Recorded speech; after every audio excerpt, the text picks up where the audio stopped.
Leo maandiko haya yametimia masikioni mwenu. Kwa jina la Baba na la Mwana na la Roho Mtakatifu. Wapendwa taifa la Mungu, tumekusanyika hapa leo kwa malengo mawili. Lengo la kwanza ni kushukuru na kuadhimisha zawadi ya upadrisho wetu. Lengo la pili ni kuadhimisha tukio la kubariki mafuta ya wagonjwa, mafuta ya wakatekumeni na kuweka wakfu mafuta ya Krisma takatifu. Turudi lakini kwanza kwa lile linalohusu upadre wetu. Leo mkitazama mtaona kwamba takriban kanisa hili tumejaa sisi mapadre. Karibu walei hawakupata nafasi.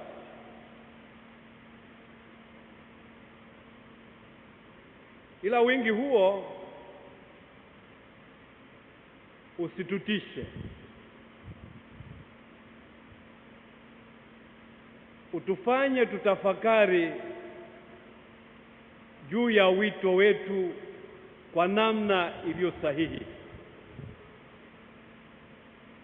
Ndiyo, ni kweli sisi ni mapadre,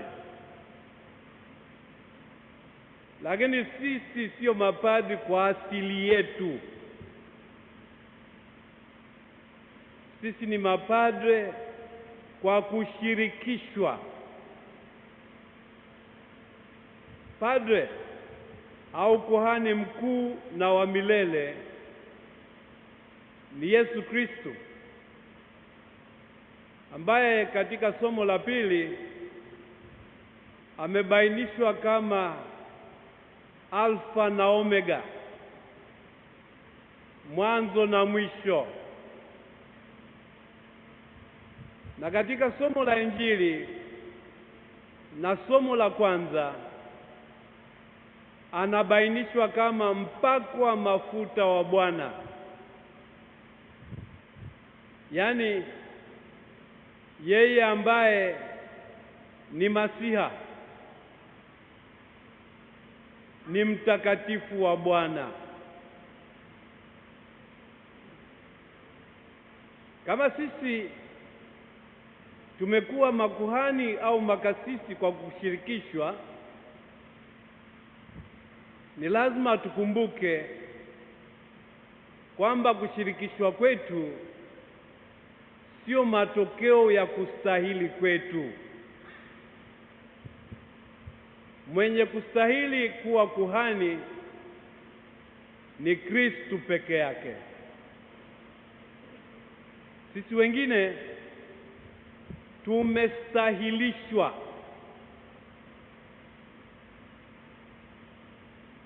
tumezawadiwa, tumehurumiwa, tukafanywa kuwa makuhani.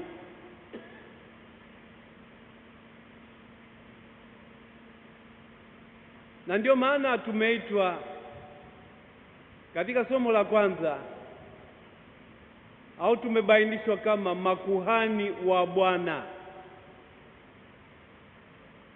Makuhani wa Bwana tulioitwa, tulioteuliwa, tuliostahilishwa. Na kwa sababu hiyo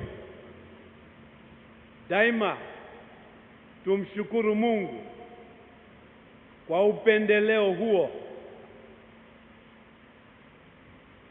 Kirudi nyuma, ukitazama watu uliosoma nao kuanzia chekechea, shule ya msingi na kadhalika, utagundua kwamba walikuwepo wengine wema kuliko wewe. makini kuliko wewe, waadilifu kuliko wewe, ila hao hawakuitwa kuwa mapadre, hawakupewa ukasisi.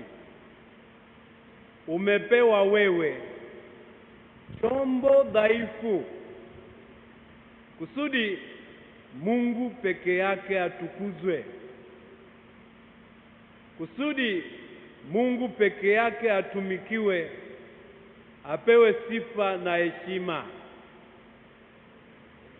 Kwa hiyo nirudie tena kuwaalika, jitambue ewe kasisi,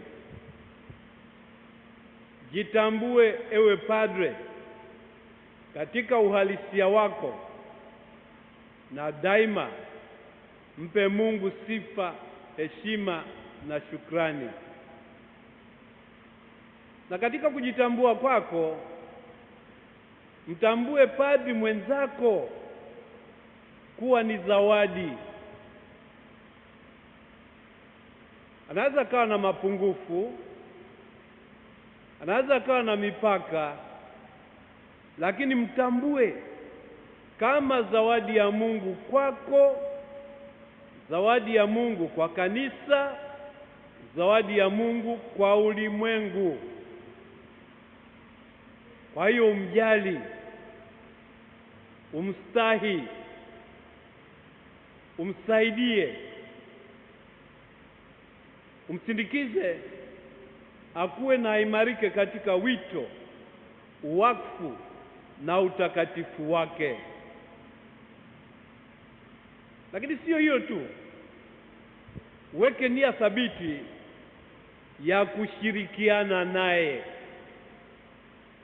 Na hapo naomba niweke msisitizo, na naweka msisitizo kwa kutambua changamoto zinazoweza kuwepo kati ya mapadre. Mara nyingine hutokea mapadre wakawekwa wawili parokia moja, hawasali pamoja, hawali pamoja, hawafanyi kazi pamoja. Mmoja akishuka kula saa 6, mwenzake atabangaiza aje kula saa 8, ili mradi tu wasikutane. Mmoja akiadhimisha misa saa 1, mwingine badala ya kujitokeza na kucelebrate atabana chumbani na pengine asiadhimishe misa kabisa siku hiyo. Ndugu zangu, tabia za namna hiyo zinadokeza ulemavu. Naomba tusiridhike kuwa mapadre walemavu. Tupende kuwa mapadre wenye tija, wenye afya na wanaompendeza Mungu. Na kwa mantiki hiyo, napenda kuwaalika kwa msisitizo, jengeni tabia, jengeni utamaduni, jengeni mazoea ya kusali pamoja. Na nawashukuru na kuwapongeza wale mapadri wanaoishi pamoja na wanajipanga, wanajitahidi kujipa muda na vipindi vya kusali pamoja. Ukimanage muda wako vizuri, hakika huna sababu ya kutosali na padri mwenzako. Ondoa kisingizio kwamba shughuli ni nyingi. Shughuli sio sababu. Sababu ni kukosa nidhamu, ni kukosa kuwajibika, ni kukosa upendo, ni kukosa ukomavu wa imani, ukomavu wa maadili na ukomavu wa wakfu. Pamoja na kusali pamoja, tafuteni kufanya yanayompendeza Mungu pamoja. Kamilishaneni, tianeni nguvu na saidianeni kukamilika na kukua katika wito, uwakfu na utume wenu. Uone fahari unaposhirikiana na padre mwenzako. Uone aibu mnapoishi namna ambapo mnakuwa kama mchana na usiku. Kuweni mapadi wa Bwana, makuhani wa Bwana Mungu wetu, mkipendana, mkitakatifuzana na pia mkileana. Ndugu zangu, katika somo la Injili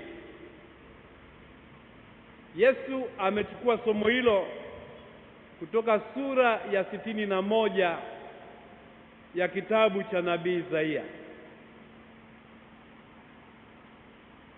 Alipokwisha kulisoma, akatamka maneno haya.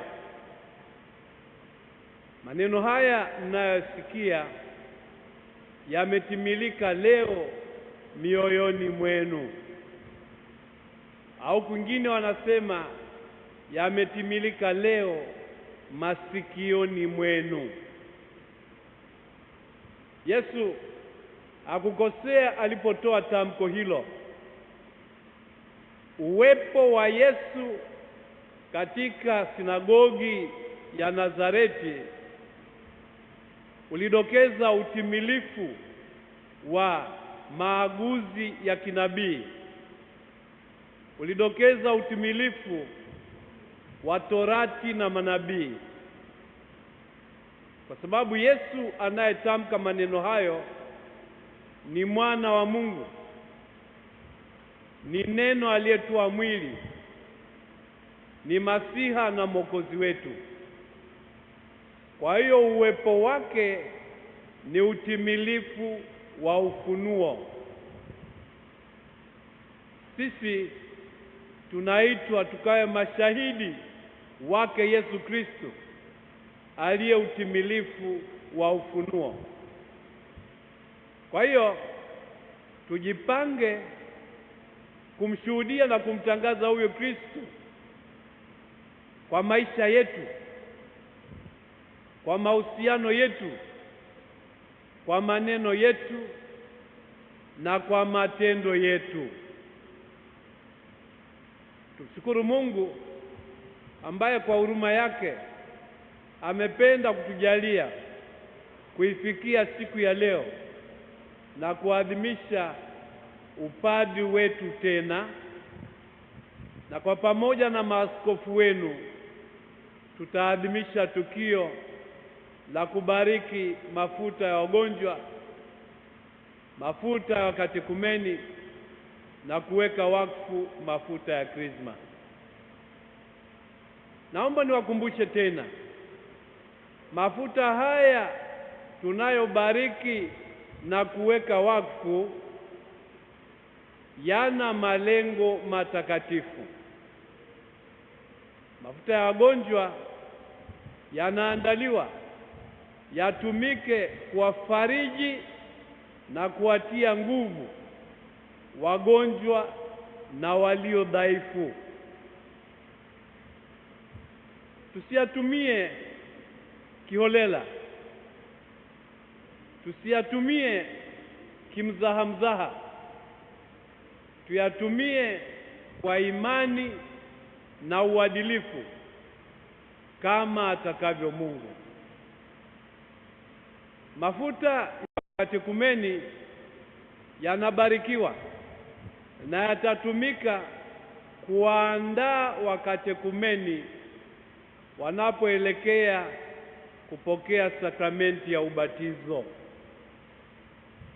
Wale watakaoandaliwa kubatizwa na tutakaopewa fursa kuwapaka mafuta ya katekumeni tujiridhishe kwamba wameandaliwa vizuri, wanaelewa imani ya Kikristo, wanaipokea imani hiyo na kuishi wakimfuata Kristo, kuhani na mfalme. Mafuta ya Krisma yanawekwa wakfu, na yanawekwa wakfu siku ya leo tu. Kwa mwendo wa kawaida, matukio haya ya kubariki mafuta ya wagonjwa na wakatekumeni na kuweka wakfu mafuta ya Krisma hufanyika Alhamisi Kuu asubuhi.